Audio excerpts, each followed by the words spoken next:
Good morning, everyone, from Dunrovin Ranch in Lolo, Montana. It's a bittersweet day. Let me just say that. We are going to say goodbye to Ashley and her relationship with Oggy, which has been just a wonderful thing for both parties. I have to thank Ashley for stepping up out of her comfort zone, I think, at first initially. Wasn't that right, Ashley? Yeah, I mean, I had never done any horse riding before, so this is completely out of my comfort zone. Yeah, and she was very willing and a terrific student. She worked with our wonderful tele-training expert, Brandon Carpenter. Hi, Brandon. Hey, Suzanne, how are you doing today? I'm doing very good. And I have to say, you always exceed my expectations, Brandon. And you and Ashley certainly exceeded them with respect to Oggy's training. You really did a great job of partnering to get him going. Well, thank you. You know, this is only the small part from this end. It's the person who's actually out there with the horse. I mean, Ashley did a wonderful job and was such a good sport through good and bad. And she stepped up and did exactly when you talk about exceeding expectations, yes. I mean, Ashley did that as well from my end.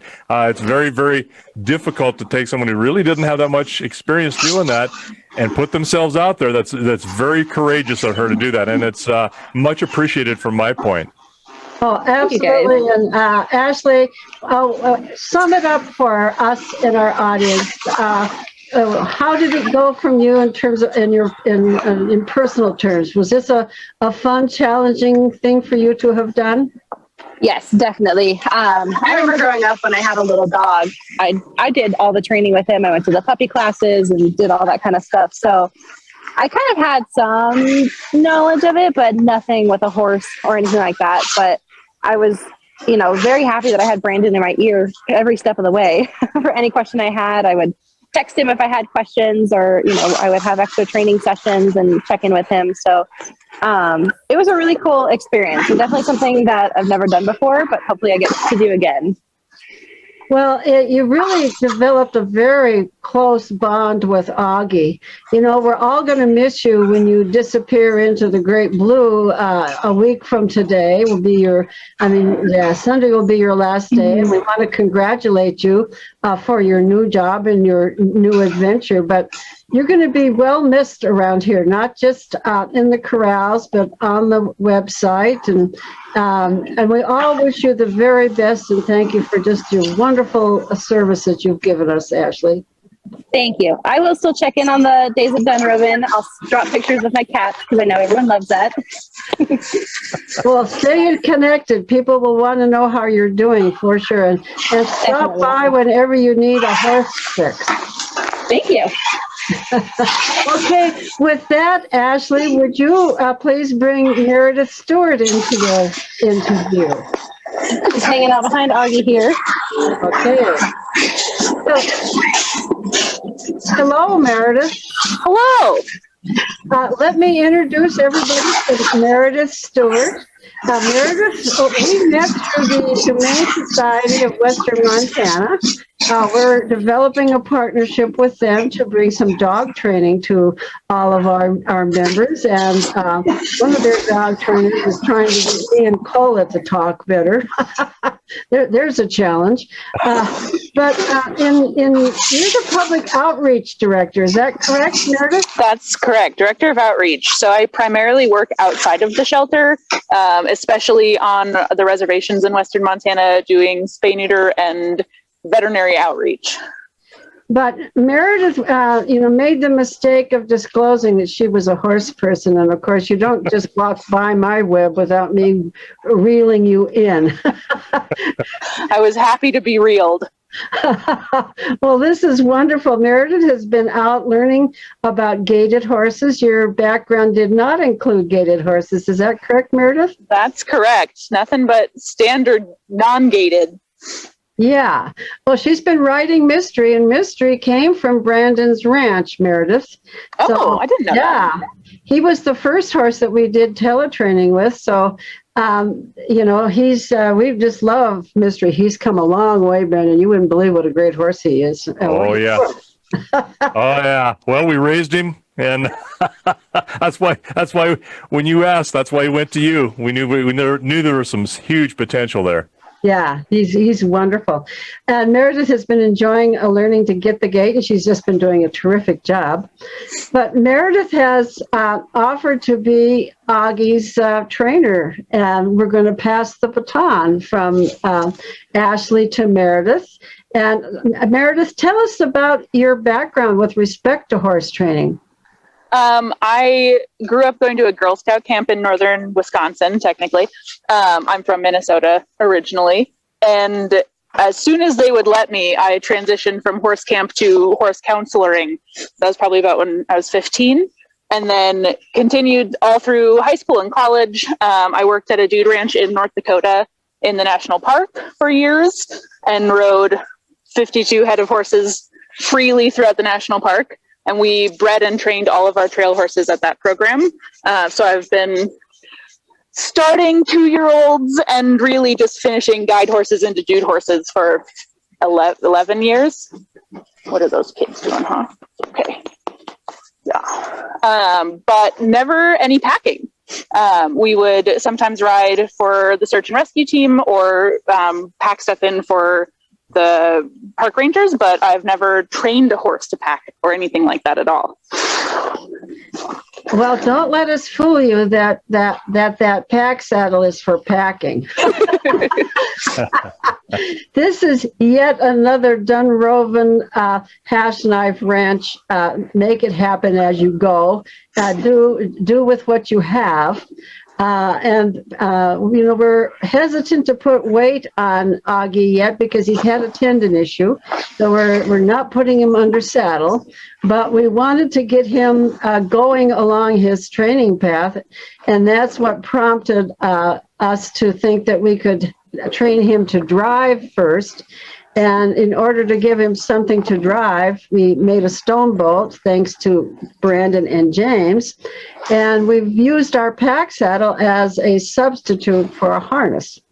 So the pack saddle is really Monty's pack saddle. It was built for him, but it's doing just great. And I have to say that it was a wonderful collaboration between Brandon, James, and Ashley to get that whole thing rigged together and made. You want to chime in here, Brandon? Well, yeah, it's of course, like everything else you're going to learn, Meredith, when Suzanne has a harebrained idea, the rest of us grow hairs with her. So, and they get parted in different directions in different ways. She said, well, let's have Oggy start to drive. And so, all right, the best way to do that is to do it, but without having harness for a full-size horse and just doing the initial type work. She said, how can we make this work? So that, you know what, well, I can probably make this pack saddle. We can modify here and there and change it a little bit so that it will work for some light work to begin with. And then, you know, eventually we'll have to work up and grab probably a collar and some harness for him, but we can certainly get the initial stuff done. And so, yeah, you're not going to be doing much packing right off the bat. That may be something we do later, but that's a really involved skill as well. But not that this isn't. It is, but we're going to be doing some things that is not in the repertoire of a what would you call someone who really cares about their reputation as a draft person. we're going to just make this work, and we don't care what people think. Is basically what it is. So it's not going to look good, but we'll make it work. And we've had some failures, but we've learned from them, and we keep going. So just kind of the nature of everything that we do. Yeah, spoken like a true Montanan. Yes, I was just about to say that, Ashley. It's the Western way, and I also learned that in Alaska. You never throw anything away. You know you can reuse it. You just have to have an imagination and a desire to make it work. Yeah. So with that, Brandon, I'm going to exit and I'm going to leave you to Meredith. Ashley graciously showed Meredith had a one-time training session with the pack saddle, but I think this would be a real good opportunity for you guys to get to know each other and have Meredith rig him up and you can see where she's at. Yeah, that sounds very good. We'll do that. Let's put a pad and the saddle on him, and I'll tell you the pieces and parts because I'll bet you it doesn't sound like you are familiar with the tack or the rigging on a pack saddle. So not particularly, no. Okay, good. Well, thank you, Ashley, once again. Really appreciate all your work and everything you've done, and I wish you such good luck in the future.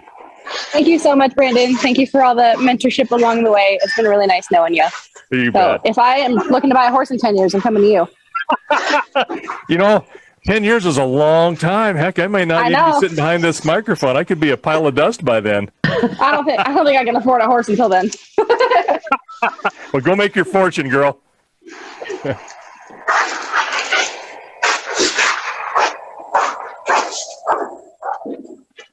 Well, this pad issue, Meredith, is a little bit different than a regular riding pad, and I'm not sure which one you grabbed. It really doesn't matter at this point because it can be a riding pad. We're not going to pack him, but a pack saddle pad hangs down just a little bit further, and yeah, that looks like a regular riding pad, but it's actually a little longer than it is deep, so not a big deal. We'll put that on him, and then we'll throw that up on him.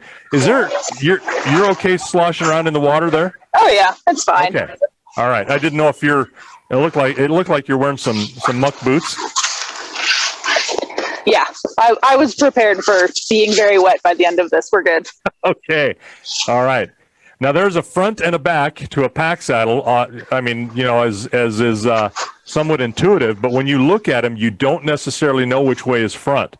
So where it's sitting right now, looking at it to me, is that the front bow, or D, which is that black thing that's behind you on your saddle rack, that looks to me like that's the front because the breast collar is pulled through that D. There you go. There's your front D. That one goes in the back that you're touching.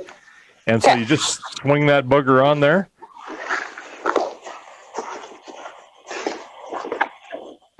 It looks like it's sometimes hard for me to tell from the camera, but that sure looks like. There you go. Yep. And you'll see that there are some wooden boards behind there, or in front of it there that you got peeled down there. And those are your pack boards, and what that is setting on is called a half breed.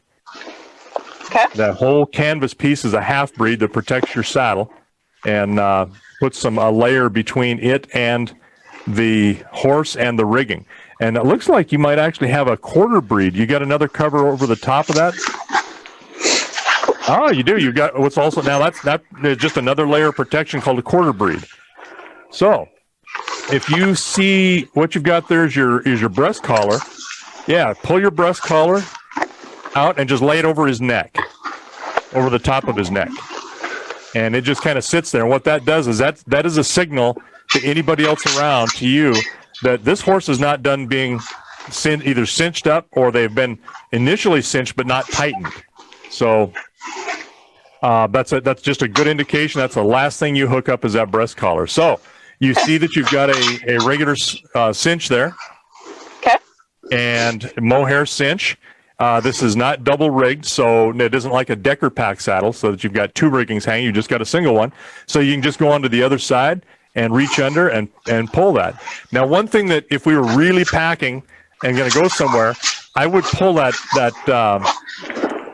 saddle pad forward so it really rides much further, because pads, especially pack pads, they never go forward. They always work backwards, and you'll actually have that pack saddle blanketless if you go too far. They can find a place to settle and work in, and then they're set and they're good. But you've got your latigo there. Probably you have unhooked. Oggy, hold still there. And you just go through the large ring. Just the large ring? Just the large ring. Yep. You don't go through the small ring. That's a double rigged or double ringed pack cinch. The other one is actually called a lash ring that you would use to lash on a like a larger pack or when you're doing a double diamond, it's your over pack protection with a manatee. Completely different animal. Now you're noticing he moves around. Oh yeah, Ashley warned me. He doesn't like to stand still. Yeah, he needs to work on that. So when you got that cinch a little more pulled up, and all you're doing is just putting in there's no, as you can tell, there's no buckles. Yeah, so you go through your ring, and that is your pack ring on the side right there on your pack board. That bottom of that ring should be, the lower half should hang at the bottom half of your pack board. That way you can get to it, under it, and it's not bound up. So you've got some finger room. Yeah, exactly right. Because you can tighten a saddle without having to completely unpack your horse. You should be able to get to your rigging and be able to make some adjustments.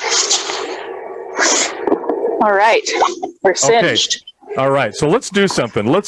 We're gonna not put up with his behavior, and this is something that's a struggle from day one with him. He was a colt, and he's kind of been able to get away with what he wants. And if you've been around colts, and it sounds like you have, I see a grin on your face. You understand the problem right there. Yep. So we're dealing with a spoiled colt. So he needs a little bit extra discipline. And sometimes I noticed he was nibbling on your coat. And that is a no-no. And so we're not going to allow that anymore. No more. So let's just tie him a little bit shorter where he can maybe move his body, and he probably will, but we don't want him thinking that he can just walk off. So just put him up there fairly snug. And we're not restraining him, we're just shortening him. A big difference in that. Okay, so now you see the britchin. Have you ever dealt with a britchin on a regular saddle or a crouper? Not in a regular saddle. My in-laws have mules, and I've driven them a few times, but usually don't do the tacking or anything myself. Okay, same thing. Now all we're going to do is just slide that back, and you see, what's in your left hand is your back pad or your pad, and your right hand is your britchin. And from the pad on the top there, you have different straps that come down. You come from the back, or your back straps that go up to your underneath your half breed. Yep, that's it. You got one on either side of that, and then you've got two on either side of that hang down, and those are your carrier straps that hold your britchin in place for up and down. So just go ahead and slip that down. There you go, and pull his tail up through that and over the top. And it's a little bit tight. Looks to be just a tiny bit tight. He's actually filled out a little bit. It was looking at the cameras. It's hard to tell, but because of where he's at, he's filled out a little bit through the summer. That's good. He's had some rest. If you can get your hand in between his body, his hind end, and that britchin, and have some room to move, then you're good. That looks a little tight. You should be able to turn your hand sideways. Okay. So what you can do is now just grab each side, each ring. There you go. Grab the front ring of your britchin where it attaches to your, there you go. And just give that a tug. Just pull that back and set that saddle back a little bit. There we go. That should help a little bit. And you can always lengthen that out a bit if you need to. We probably need to drop the front of that a little bit if we can. But I think what you've got on there are Conway buckles, right? Yeah. And that, yep. So your carrier straps are pretty well set for right now. They're a little tough to deal with any kind of speed. So we'll just kind of go with what we've got right now. We're not going to do a lot of work. We're just going to get familiar with this for you, and then show you what we're going to do later on. Now you're going to see there's a ring on either side of your pad on the back. That pad, we're using those as rain terrets, and for your harness.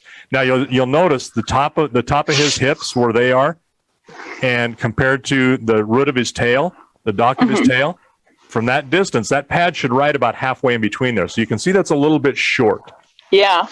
And that might be just his belly a little bit, but we're not going to make an adjustment right away because he may settle into that. He may, the more we use him, he's going to lose a little bit of weight. But your britchin should run level. It should be parallel with the ground. And you see how it's kind of kicked up a little bit on the front? Yeah.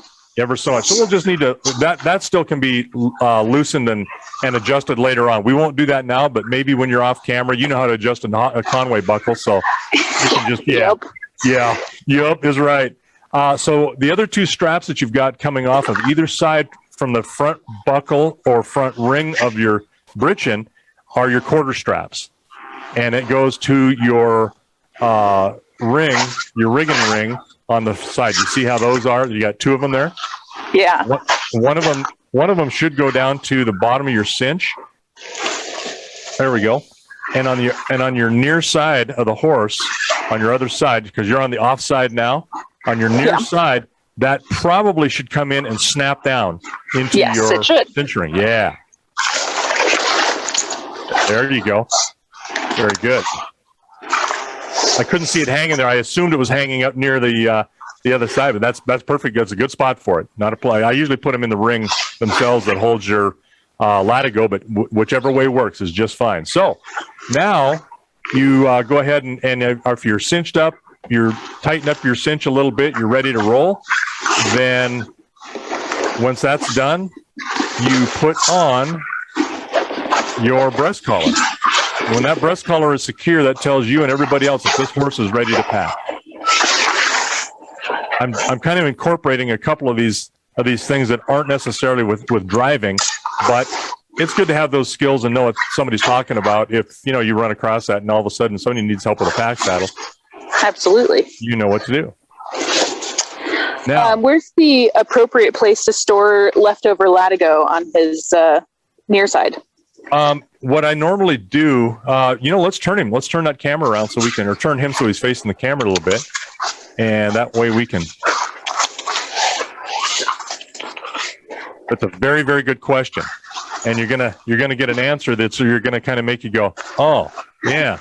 So let's see your knot. There we go. That's better. Okay, so how many times did you run through the ring on the cinch? 3. Okay. And it's hanging down how far? Probably enough for another one. Okay. You know what? I would leave that. What I would do is, have you got a little bit of a loop sticking out there? Yep. Okay. So just increase your loop. Oh, you drew that down. So just pick your end up, the latigo that you're holding on to, and stick that back up through that loop. There you go. And now just tighten that down, because you're going to want to grab a hold of that when you have to adjust a pack or something later on. You can move that pack out of the way with your shoulder, pull that loop through, and it's not really how we tie, but you have no experience with that packing, which there's no reason why you would. That is exactly how you would tie a saddle on. Done it a zillion times. Yeah. So, but when you try to use loops and secure your loops so that you can pull them through, and then you're back in business after you make an adjustment. So that's it's not bad to have a little bit of latigo or some of your rigging hanging down, as long as it can't get snagged by a tree or a stub or something like his own leg, things like that. So you're looking pretty good. So the breast collar, as you already know, that is a kind of a universal, and that's a good strong stout pack saddle. There are many rigs or riggings for pulling or draft type horses, and some of them have nothing more than a belly band, which is just basically, it's not even really a tight cinch, but most of the weight or most of the pull is on the breast collar itself. And so we're tightening that breast collar up to make that act like a breast collar only type of rigging. Now, he has no collar, which normally you would tie that to. So what we're going to do is we're going to use that breast collar, and we're going to put shafts from the cart, or from actually that stone boat. We're going to put those up alongside of him, and we had a little piece of rope there that those went through on either side, and then we tied those with a holdback strap. And I think, I'm not sure how you're set up. Do you have your stone boat out there at all? It's over by the trailers. It's Okay, so it's not going to be used right yet today. Okay. We're not going to drag it in or anything yet, but I want you familiar with the pack or the pack saddle and how we're using it as this makeshift harness. And that's really where we're at. As you can see, most of your weight, most of your draw is going to be on that, or all of it almost on that breast collar. It's basically taking a place of what you would pull with your regular collars. Now, have you been around Captains Lewis and Clark when they've pulled it all? Not yet, no. Okay, you've seen their harness though, probably hanging in the tack shed. Yeah, so that harness goes over their neck, sets in front of the shoulder. And you've seen that. I know you've seen that somewhere before. And then you got the hames, which are the two things that sit up above that collar, and that clamps around it. And then your traces, or which are basically the things that you pull from, pull your conveyance. That's what you're putting all of that weight on, is a collar and that kind of a harness. So this is taking the place of that collar, and then we'll have the ability to hook that up, and we'll run our shafts, which are nothing more than the two poles that they go between on a single horse like this. You've got a piece of rope that's hanging over the top and between your two D's, I think, right? Yeah, I've got a rope over the top and then a rope on. Can't tell if they're actually D-rings, but okay. Yeah. So what we're going to do is we're going to run the shafts through that, and that is just kind of holding the shafts up from falling down, and that you don't really pull on that at that point. But then we're going to have some ropes that are on that are off of this right now, and they're going to attach to the breast collar on either side, and that's what we're going to pull from. Okay. And those two ropes will go back to what's called your single tree, which is that's attached to your cart. And they're not on there right now. We'll have to hook those up at some point. But Ashley and I did this all this way, so you're going to be able to do it too. It's how good I can. It's about how good I can communicate what's right and how well you can listen to me. and Ashley will tell you, don't be shy. If you don't understand something, tell me you don't understand. And it'll be pretty evident in the video if I don't understand, so I may as well say it. Yeah, and I may not be saying it right, or I'll misspeak and mean one thing and be saying something else. I mean, that happens to all of us, So don't be shy about saying, "Hey, I don't understand this." It's better to do that, and so that way we're not undoing something, or have to redo something, or cause a problem that I didn't communicate well with. So don't think you're hurting my feelings by saying, "Hey, I don't understand that, you knobhead." And you can call me that. It's okay. No. But so it looks like the shafts are the two poles that come out. It looks like you would be pulling from them, right? If you look at something, you would think that. Yeah. And you don't. You're actually using that to slow down, because on your cinch ring, or I'm sorry, on your I just did that. On your breast or your britchin, your rings on your britchin will attach to on the bottom ones where they attach to your quarter straps in the front. There you go. You will attach a line from there, and you might even actually have them on there. Is there a couple pieces of leather there with some buckles that are just kind of hanging? No. Okay. Not yet. Okay. We've got a couple of small straps with buckles, and that will be attached through your shafts, so that when you're walking along and you want to stop, your shafts will be in front. The tie-on will be in front of your britchin ring, and so that when you stop, it will go forward a little bit, but the britchin holds him, or his butt holds that britchin back, and therefore the rest of whatever you're pulling. Okay. It's exactly that. They're called holdback straps. And so that will be what you use to stop. So you got a front side of this is going to be, I'm going to pull with that.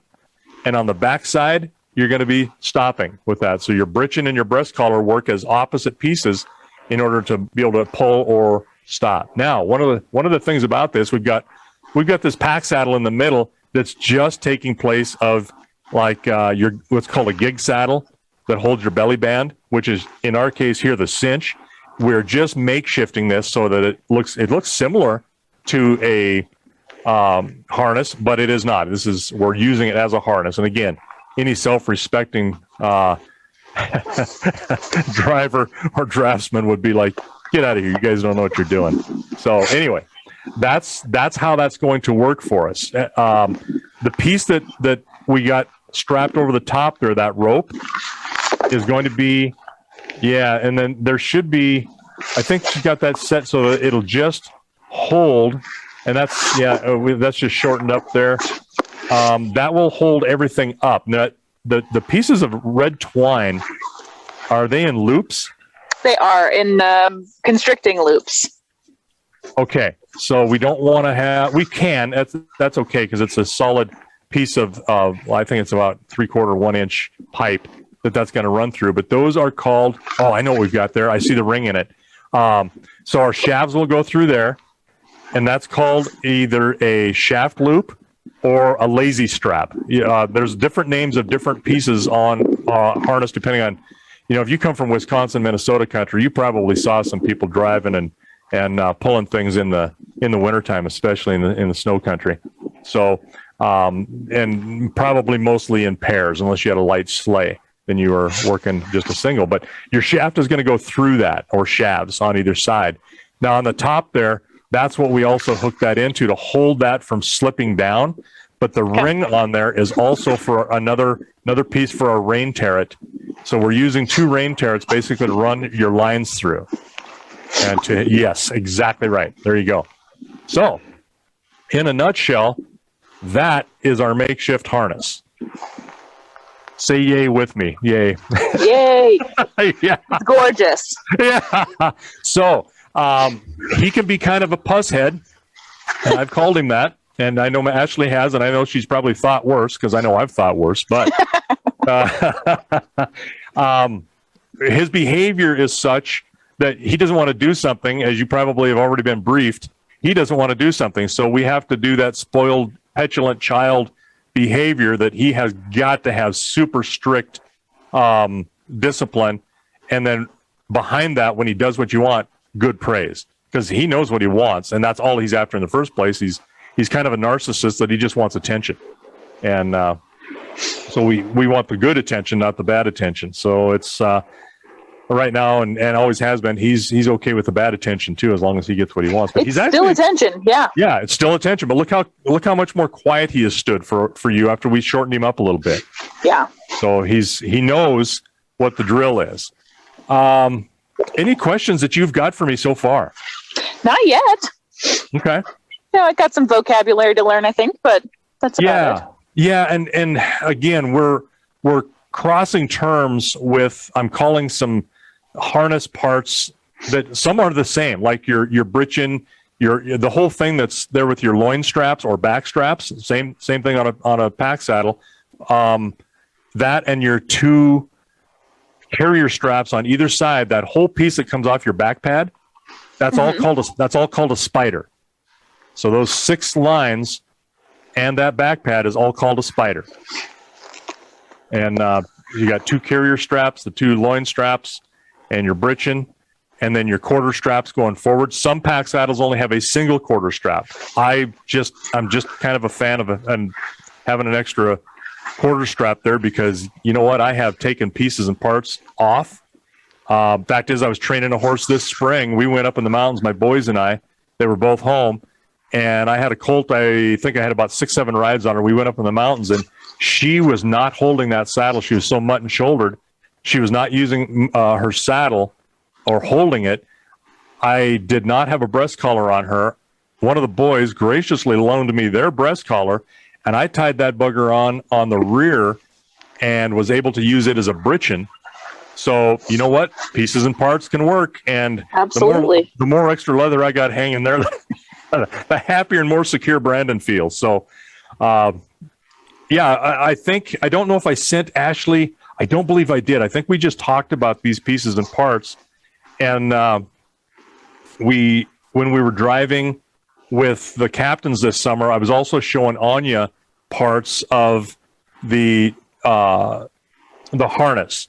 So in order to really know what we're talking about and not be confused, it's really good to get familiar with both a harness and your pack saddle parts. And because we're using them interchangeably, again, we're not using this breast collar as just a support. We're using that as a primary thing for this horse to push into. And we're going to have to watch him too on his shoulders because, he's not pulling something. He's actually pushing something. If you look at how the mechanics of that are, in the same way with a collar, they're pushing that. They're not pulling it. It just happens to drag along behind him. So, should we give you a quick on the spot test? Sure. Show me what you know. All right. Yeah, show me what you know on there. What parts are which? From nose to tail, we've got breast collar. Good. I don't remember if you told me what I'll go to the other side of them. You can see better. The two straps holding on the breast collar? Yeah, these guys. Yeah. Yep, I didn't tell you what they are. They're I'm glad I don't remember then. Yep, that's right. That's my fault. That's just they're just breast collar straps to hold that on. There's other names. We could have a zillion names for lots of different things, but I'm not gonna get picky about that. So, but they're just your forward straps for your breast collar. Great. Yep. And then a quarter breed with a half breed under it. Yep. Pack boards. Pack boards, and what that does, and I didn't explain that. What that does is it actually, you'll see that it goes, it's horizontal across this horse's body, and what it does when you have a pack on there, it distributes the weight evenly across his ribs, so you don't have just a pack hanging on 2 or 3 ribs. It's crossing the whole span of maybe 6 or 7 ribs. And great. Reduces that pressure on them. Okay, so there you go. Good job so far. These are our rain turrets. I don't think that's quite the right word. Close. Rain turret. Yep. Turrets. And we've got 2 on each side of those. Our cinch or belly band. Yep. Quarter straps. Okay. Our pack pad. Yep. Makeshift. And then our breeching with D-ring, the whole spider. Yep. These also have a name that I've forgotten. Carrier straps. Carrier straps up to his back pad. And I don't remember these ones either. It's just going along his back. His back straps? Back straps or loin straps, either one. Yep. Loin straps. Great. Yeah. So great job. I mean, you're a little familiar with some stuff, and that's fantastic. Again, we've like the rain turrets. You'll never find those on a pack saddle. I've never used a rain turret yet on a pack saddle. So until now. So yeah, that's great job. I don't know much more what else we can cover without really working him, but it's good to get him saddled up and see how he's changed in his body size. I would lengthen those back straps out just a little bit so that pad fits halfway between the very top of his back and the tail, the dock of the tail. There you go.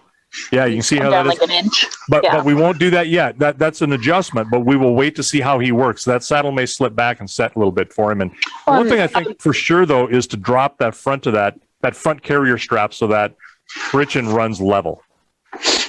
Not your quarter straps, your carrier strap. Carrier straps, this one. That one. That one on either side. I would drop that down so that it is level, or horizontal with the ground. And other than that, I think you're doing great. Good job. Fantastic. I mean, you've obviously saddled a horse or two because you swung that on there like you knew what you were doing. So, any other questions? Anything for me after now? I don't think so. Ashley and I looked at his head stall.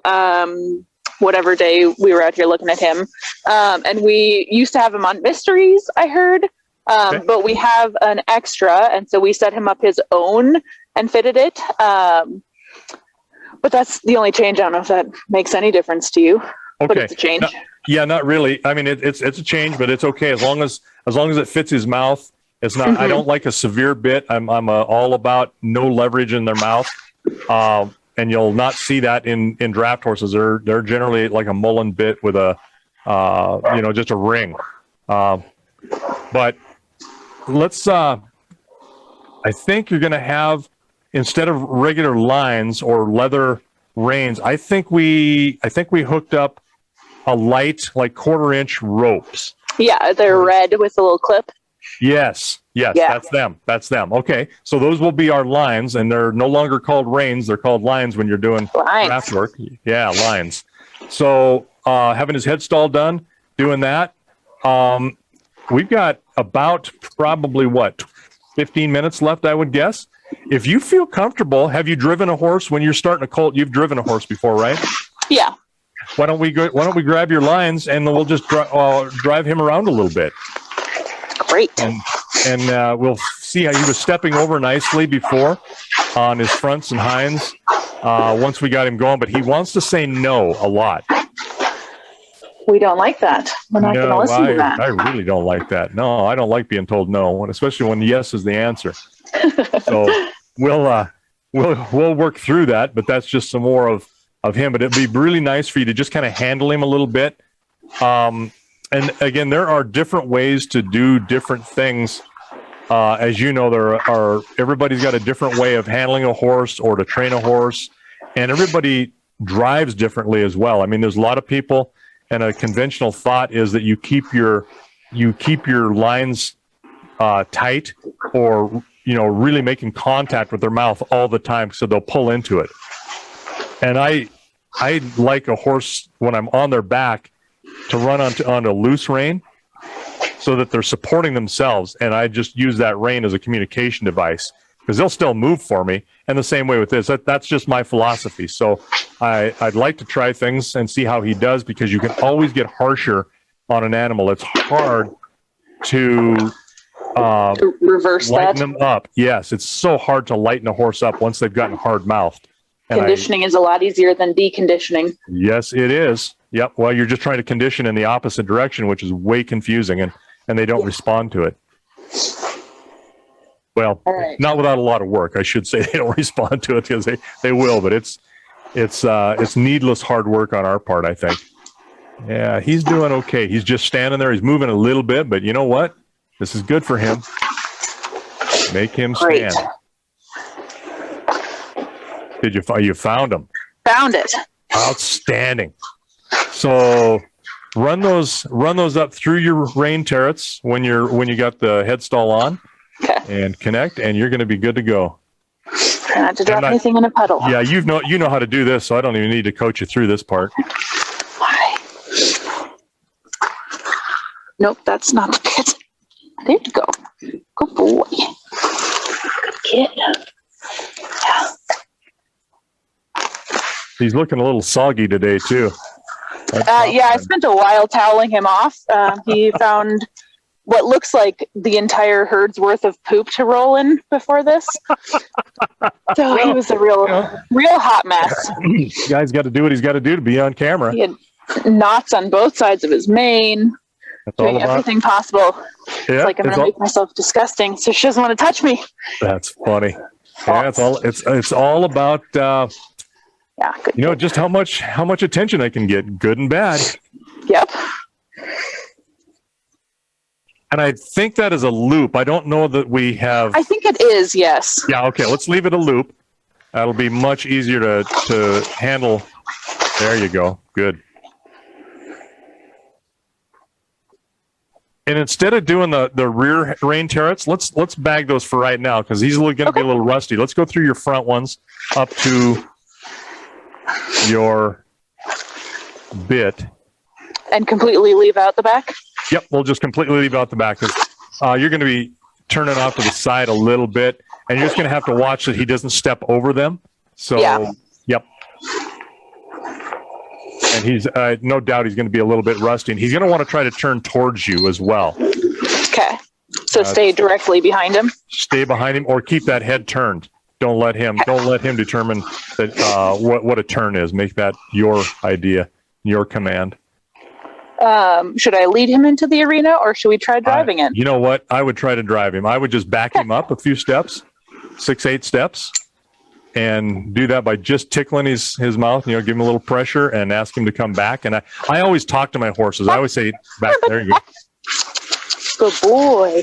Straight back about Good 6, boy. 7 steps. There you go. Very good. Not bad. Good boy. Not bad. Good job. Excellent. Oh. Good. Very good. And make it, yeah, there you go. Then make him stand. Don't let him go anywhere. No.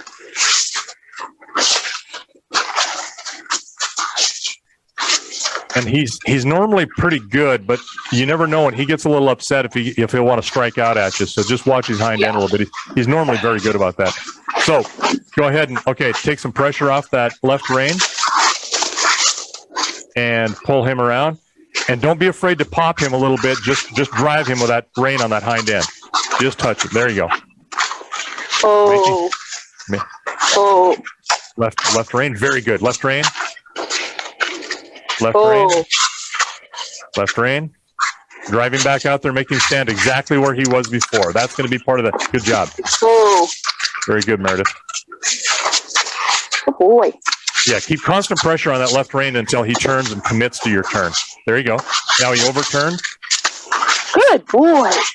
Okay, watch that hind end. Oh. Watch, he's getting a little light. Yep. So, okay, good Let's go. good eye. Take a You can step go forward. Left rein. Okay, try not to go to his head if you can. We have to teach him that he's got to drive from behind. Otherwise, Oh. now you're kind of babysitting a brat. There we go. Yeah. Oh. I know. I'm sorry, bud. You're doing great. Left rein. There you go. And I know Ashley Bill probably told you, me being in your ear is probably one of the most annoying things you're going to do every week. Let's go. Hopefully, I'm not the more annoying thing that you're doing this week. No, nope, not at all. Let's go. Take a step. Yes, good boy. Very good. Oh. Oh. I know. So what he's doing here is he's challenging you. He's like, nope, okay, I got some fresh meat here. I am going to just work her into submission every chance I can. No, just the nature of that spoiled mind. So pull him. There you go. Good job. Very good. See, just one side to the other. Instead of complying, he overcorrects everything he wants to do just to mess with you. You're gonna hit a wall, and I don't care, but you're gonna care. They drive him. See, now he's in control. He's just controlling you. There we go. Good. Right out in the middle. Forward. Yeah. Forward. Fine. Let's go. Yes. Good job. Now stop him. Make him stand. Oh. Right? No backup. No backup. Take all the pressure off those lines. Okay, I see you keep reeling those lines in a little bit and touching his mouth. He's very light. So just no pressure, at all. None. Just there. Now stop. Now whoa. And it's praise him, Whoa. praise him, praise him, praise him. Good boy, Oggy. What a good kid. There. Good boy. Look at those ears. He is not What a happy, good but boy. he's standing. Good job. That's so good. Good job. Okay. Such a good job with mediocre handling. What a good boy. Don't sell yourself short. He's testy. So now let's back him up 2, 3 steps and stop. 2 steps and stop. And make him stand the same direction. There we go. And stop. Back. Oh. Lines Oh. off. Pressure off the line. There we go. Turn him to the right. Make him stand. There. Turn to the right. And stop. Oh. Okay, take him right back where. Okay, that's okay. We're gonna let this go. Oh, resting hind leg. That's good. Okay. Normally, I would take him right back. My goal is to take him right back to where he does not want to go or not want to stand. Okay. Make him move right where you're at, because that is the ultimate control on your part. He knows where he's at, but at least he's stopped. So that is good. So I'm gonna say, okay, we'll take this great big gross motor movement, and we made some headway. He's trying to push into your bit. See how he's looking at him mouth that bit. He's trying to pull some pressure. So I would take this gross motor skill, even though it's not what we want. We got to stop and stand. That's the important part. It's not where we want, but you know what? That's just a little bit finer. Very good. Okay, he might back up some more. If he does, okay, make it drive him forward now. One step. Let's go forward. Stop. One step and stop. One step only and stop. Right there. Good boy. See how he was creeping backwards? Yeah. Good. Drop your lines. Drop your lines. There you go. Don't give him any reason to move. And then correct him when he does. Very good. Boy. Very good. Okay, look at that mouth. Hot. Forward. Oh. Right there. Very good. Oh. So this is the discipline he really needs. Super needs this discipline. Good boy. Okay. All right. Let's give him about the count of 15 or 20, and then let's just drive him into the arena. We got about 4 or 5 minutes left, Meredith, and I think this is really good because you've made some headway here. Let's drive him, stop him, and do the same thing and bring him back and see if we can just end like this. It's not much, but this is huge. This is really good for him. Good boy. Ready to go? Forward. Good boy. Good. Good kid, Og. Very good. Good boy. Forward. Not to the mountain block. Good boy. Forward. Very good. I like Good what boy. you're doing. He makes Good no boy. decisions. You make all the decisions. Good boy. Oh. Nope. Forward. Pop him on the Good butt. boy. There we go. Good. Oh. Oh. Yeah. I know. What a day. Oh. Forward. Oh.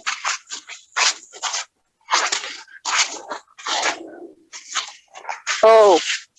Good job. Good job. Good boy. job. Your movements got smaller and smaller, just as it would with a horse that's changing his mind. That's very good. But it takes that diligence. And I'm not beyond popping him on the butt when he needs it to make him move forward. The thing you got to remember is be careful which rein you use. You want that direct rein where you want him to go. Use your other one, but that's also connected to his mouth. He'll feel that. So, Yeah. you're doing a larger what you want, but it's also affecting him in a way that's like, well, wait a minute. You want me to turn this way or not? Hitting me, So- but also telling me to go that way. Yeah, exactly. Let's just take him in a circle around there, bring him back, make him Forward. stop, and you'll be done. Good boy. Very good. And controlling his speed is something that's important as well. Forward. Good boy. Forward. Yes, that's very good. I, at some point, will inevitably say good dog to him. Just absolutely going to happen. We're just going to roll with it. Forward. That's funny. Let's go. Good boy. Very good. I know. A straight line. What? Who would have thought? Now, when he puts Now- pressure on himself like that, don't resist to the pressure. Don't let him Because that'll just add more pressure, right? Yeah, well, what you're going to do is you're going to pull him back, give him some pressure, give him some resistance, and then let go. Because Okay. we don't want to hang in his mouth, but we want him to slow down. We want to affect that just as you would a riding horse. You just, instead of pulling back to stop, just bump their mouth and say, whoa. Just a little half halt. Yep, almost. Yeah, exactly. A very, very, very quick half halt. Yes, There we go. good boy. Better.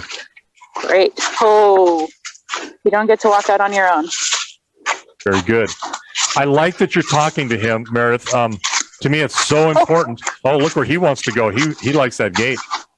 Yeah, And the So straight we line, stopped ahead the of straight time. line to that gate is, on this side of the block. good job. Good boy. Very good. Very good. I like that you talk to him. You're reinforcing when he does something well. That's very good. Very good. Oh, I know. Sitting still, so hard for little kids. All right, should we walk him out? Yes. Walk him Call it out. a day? Walk him out and stop him, and we'll call it a day. And then we'll let you do all of the unsung hero stuff, like untack him probably off camera. Forward. Good boy. Very good kid. I like he's Very not hesitating nice over that straight water. line. Yeah. Good. Very good. Forward. Good job. We're going to walk right back to our spot. Yeah. Now, when I can't really tell, but when you pull him, just bump his mouth around in a Not constant lightly. pressure. Yeah, not constant pressure unless you absolutely are fighting him and making him go. Good job. Try to be as light as you can while still affecting the turn. Good job. Very good. Oh, Meredith, excellent. Excellent. See how he's kind of creeping? There, let him go. Good Yeah. job. Excellent Good job. boy, Oggy. Good boy. Very good. Very good. All right. You did a great job. You're learning Fantastic. parts. And if I were you, and I hate doing this because there's a lot of misinformation out there, but with this kind of stuff, with your harness parts and there's a zillion different types of harness. Jump on your online and just do a search for, what a harness looks like and what the parts are, and compare that to a pack saddle, and you'll see the difference there if you have any issues. Or, you know what? There's always me. You're free to call me, text me, and usually I can get back to you within a day if I'm not outside of cell service. Yeah, sounds about right. I'm a little rural here, you might say, at times. So, all right. Any questions so far? I don't think so. I'm really excited for this. I have a feeling that we're going to work together very well. Well, good. Good. We'll do that until I make you mad and you pull that thing out of your ear and throw it down into the mud puddle. Well, we'll see. And I feel so bad because everybody I've worked with, I just know that my constant in your ear has got to be annoying. So if I am, just tell me someday, say, hey, I just need a second, just shut up, and I'll do that for you. Let you regroup. I'll definitely let you know. I listen to podcasts while I do most everything, so okay. It's not that different. It's just a podcast that's paying attention to what I'm doing. Oh, there you go. There you go. And there is this delay, so we'll have some things like that. I'll need your feedback at times, asking you, what did he just do? What did he look like? Well, how did he act? Because I can't always quite see that. And then the timing on this does make it tough sometimes. So yeah, for sure. Well, Meredith, when you come out, wave to the camera. I think I'm going to probably sign off, or I think usually it's your job to sign off. So I'll just tell you goodbye for the day, and you can tell everybody else goodbye. Great. No pressure. So we'll see you later. Sounds good. Thanks, Brandon. You betcha. Bye-bye. Bye.